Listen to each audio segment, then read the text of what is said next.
Yeah, this should be fun. Alright, you ready, Jamin? Mm-hmm. Alright, so I got scene safety. You've typed that in, I'm sorry. Just say make another assessment and then just type in everything I say. That's the worst part. Make another assessment? Yeah. And it should just pick something. It should work.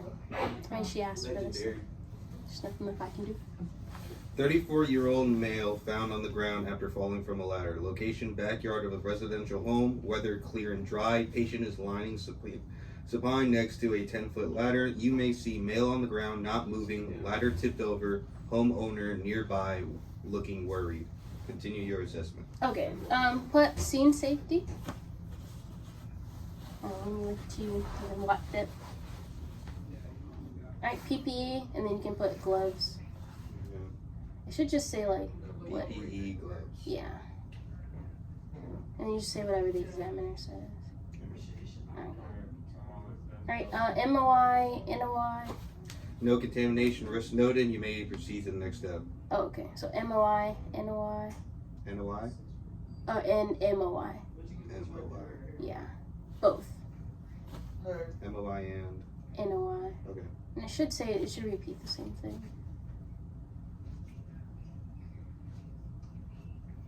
MOI, trauma, fall from 10-foot ladder. NOI, none. This is a traumatic injury event. Continue. Alright, so additional resources of ALS and fire. That's crazy, Sean. That's distracting. This is for school. I have to be focused.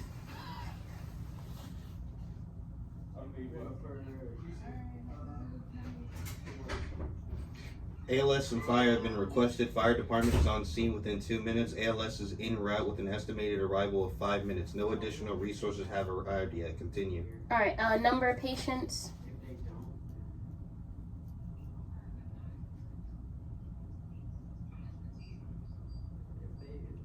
You have one patient. No other injured persons are reported or visible at the scene.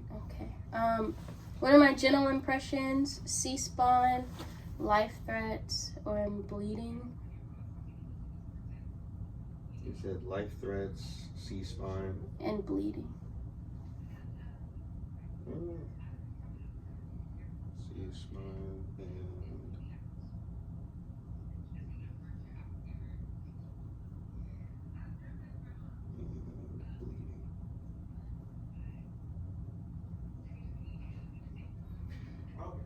As you approach the patient, you observe the following. Life threats. The patient is unresponsive. No purpose movement. Shallow, irregular breathing noted. Possible airway compromise due to the position. High suspicion for head and spinal injury from fall. C-spine. Patient is lying supine. Head is turned slightly to the right. No cervical collar in place. Mechanism 10 feet fall. Indicates high risk of cervical spine injury. C-spine precautions are indicated. Bleeding. Moderate bleeding from the scalp laceration on back of the head. Slow oozing. No spurting. No obvious arterial bleeding. No major external bleeding elsewhere visible from this position. The patient does not respond when you speak or approach. Examiner is waiting for your next action. Okay, so I'll put a C-collar on. And hold on. I'll have someone hold C-spine, and then I'll put on a cervical collar. Yeah, that's important to say. There's a lot of code to it.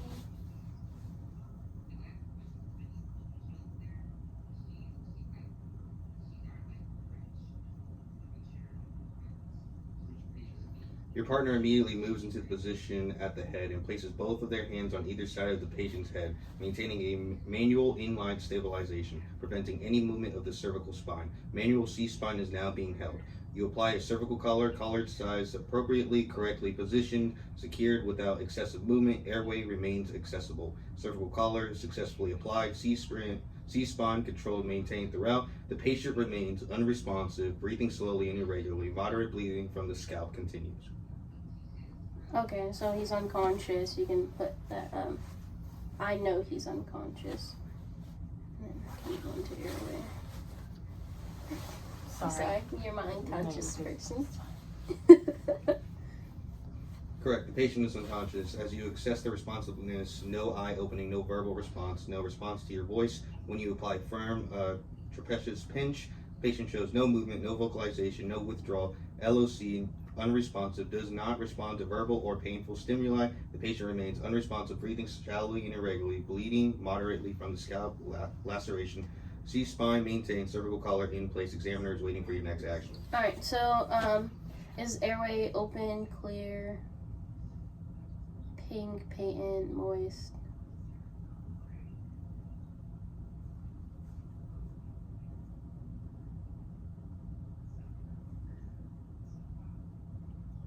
Airway is not fully open. The patient's tongue is partially obstructing the airway due to the unconsciousness in supine position. Breathing is shallow and irregular. Gurgling sounds present with each breath. Blood from scalp laceration has run down toward the airway, pooling slightly in the oropharynx. Airway is not clear, pink and moist tissue visible, but airway is partially obscure. Risk of aspiration is high. Patient cannot protect airway. Patient is unresponsive, has poor airway control, is gurgling respirations, has blood in mouth or throat area. Okay, so, well, this is going to be like a paragraph, but I'm going to move on to bleeding. Oh, so sorry, G-Man. I'm going to move on to breathing. I'm going to do a jaw thrust maneuver and insert an OPA, if that allows. And if he can't take the OPA, I'll insert an NPA. What's his rate, rhythm, quality?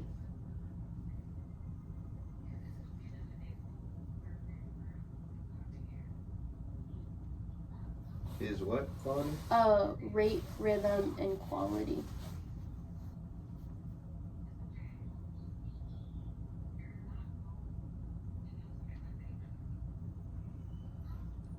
You perform a jaw thrust maneuver while maintaining C-spine control.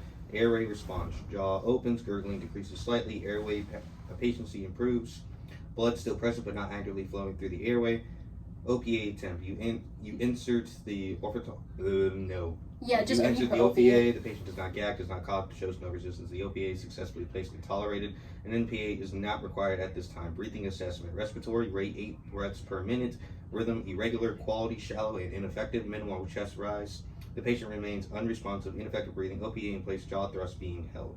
All right, so I'll do a BVM, and then I'll set that to 15 liters per minute. Am I getting equal bilateral chest rise? And I'm also gonna take his lungs. What do I hear?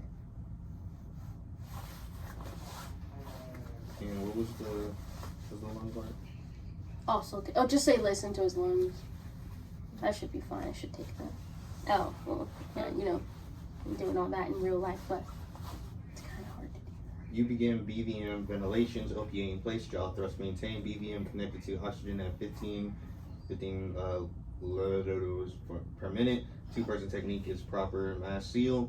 Ventilation effectiveness with your first few ventilations. Bilateral chest rise is present. Chest rise is adequate but slightly delayed. Airway remains open with jaw thrust and OPA. No visible gastric inflation at this time. Lung sounds while ventilating. On escalation, clear breath sounds, bilateral, slightly diminished on the right. No wheezes, no crackles, no raunchy. Patient response. Respiratory effort remains minimal. Patient is not breathing adequately on his own. SpO2 increases from 88% to 92%. Skin remains pale and cool. Pulse is rapid and weak. Okay, so I'll move to circulation. What is his rate, rhythm, and quality?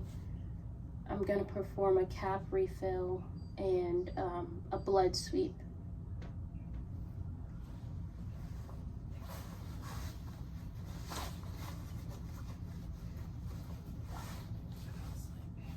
No, it's okay. You can really go to sleep with this Perform one. blood sweep and Cap refill. Did you put that down? cap refill. And then the rate, rhythm, quality. Rate rhythm quality. I will perform blood sweep, cap refill. Yeah, that's it. Pulse rate is 132. Rhythm irregular. Quality weak and thready. Calculate. What the hell? Capillary refill. capillary refill, 4 seconds in upper extremities, blood sweep. As you perform a rapid blood sweep, you find significant bleeding from the scalp laceration. When you move the patient slightly, blood pooling under the head. Slow oozing has progressed to moderate active bleeding. No major bleeding on torso, arms, or legs. No other external bleedings detected. Patient remains unresponsive, pale and cool, weak and rapid pulse, shallow respiration requiring BVM. Alright, so I'm gonna apply direct pressure to his scalp, or I'm gonna have my partner apply direct pressure to his scalp. Then I'm going to, I guess that's kind of too early. Yeah. We'll just put it, it's fine. It's too late, you already typed it out. Make a decision. He's a high priority patient, so we're going to log roll him onto the stretcher and transport immediately and continue the assessment in the ambulance.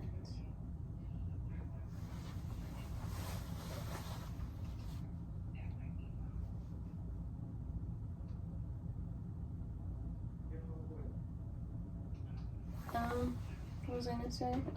You apply direct pressure to the scalp wound with firm, controlled direct pressure. Bleeding significantly decreases. Now only slow oozing, no arterial spurting. Dressing begins to saturate but is controllable. Bleeding is now controlled. Transportation and movement. You announce high priority and move to log roll and load. As you log roll the patient with spinal control, a large pool of blood is discovered underneath the head. The posterior scalp laceration is larger than expected. Bleeding increases briefly during the movement. Once placed supplied onto the stretcher with the pressure reapplied, bleeding slows again. Airway remains open with OPA. Ventilations continue via BVM. Patient status on stretcher.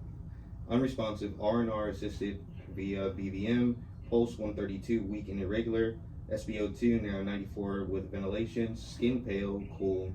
Cap refill 4 seconds. OPA in place. Cervical collar in place. C-spine maintained. You are now in the ambulance beginning your transport.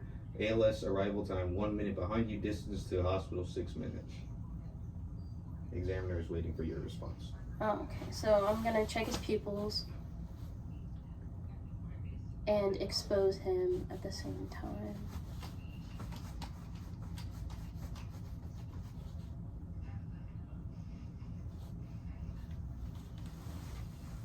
You expose the patient while checking his pupils. Left pupil 5 millimeters, sluggish, responsive to light. Right pupil 3 millimeters, reactive.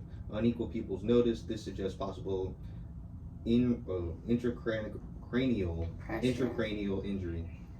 Exposure finding: front of the body, pale, cool skin, no chest deformalities, no visible abdominal trauma, no bruising or tenderness noted on the exposed areas, no obvious fractures in the arms or legs, no external bleedings. Posterior check during the exposure. Since he was log rolled, you observed large posterior scalp laceration, slow but steady oozing despite pressure, no deformity or offsteps along the spine, no other wounds on the back. Patient remains unresponsive. Ventilation assisted via BVM, pulse rapid and weak. Cap refill 4 seconds. Pupils are now unequal. Examiner is waiting for your next response. We're gonna have to stop this right now. So we gotta go. Yeah. Well, for the video. Let me airdrop it to you. Yeah, well, I'll just say the rest on there. I'm gonna